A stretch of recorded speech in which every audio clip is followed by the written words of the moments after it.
کہتے ہیں کہ اگر شوہر اور بیوی کسی مفتی صاحب سے شرعی مسئلہ معلوم کریں، ان کی عادت ہے کہ جب بھی کوئی ایسا ہوتا ہے معلوم کرتے ہیں، تو ان کے جو والد ہیں وہ اپنے پوتے کو یوں کہتے ہیں کہ یہ لوگ مفتی کھیل رہے ہیں، ایسا کہنا کیسا ہے؟ دیکھیں، بظاہر اس میں ایک تحقیر کا سا پہلو نکلتا ہے، کیونکہ علماء کرام سے مسئلہ معلوم کرنا یہ حکم خداوندی کی پیروی ہے۔ اللہ تبارک و تعالی ارشاد فرماتا ہے فَاسْأَلُوا أَهْلَ الذِّكْرِ إِن كُنتُمْ لَا تَعْلَمُونَ، اگر تم نہیں جانتے تو اہل علم سے پوچھو۔ اب میاں بیوی اگر یہ کر رہے ہیں تو والد صاحب کو تو حوصلہ افزائی کرنی چاہیے تھی۔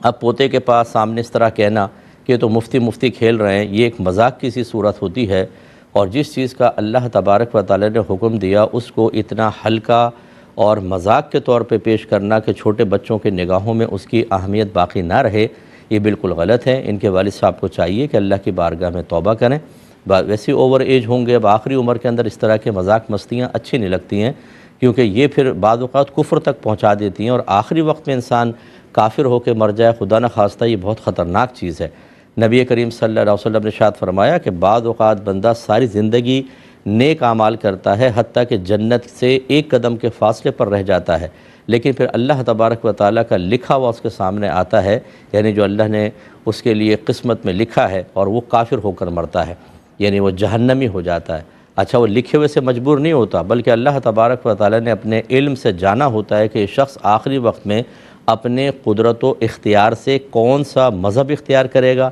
یا کون سی غلطی کرے گا جس کی بنا پر اسلام سے باہر ہو کر پھر اس مذہب پہ مرے گا، تو وہ پھر اللہ نے لکھوایا ہے۔ تو بعض اوقات ایسا بھی ہوتا ہے، اس لیے بڑی احتیاط کرنی چاہیے، اور اگر وہ ایسے کوئی فادر ہمیں سن رہے ہیں، ناراض نہ ہوں، احتیاطاً چاہیں تو تجدید ایمان اور تجدید نکاح بھی کر لیں۔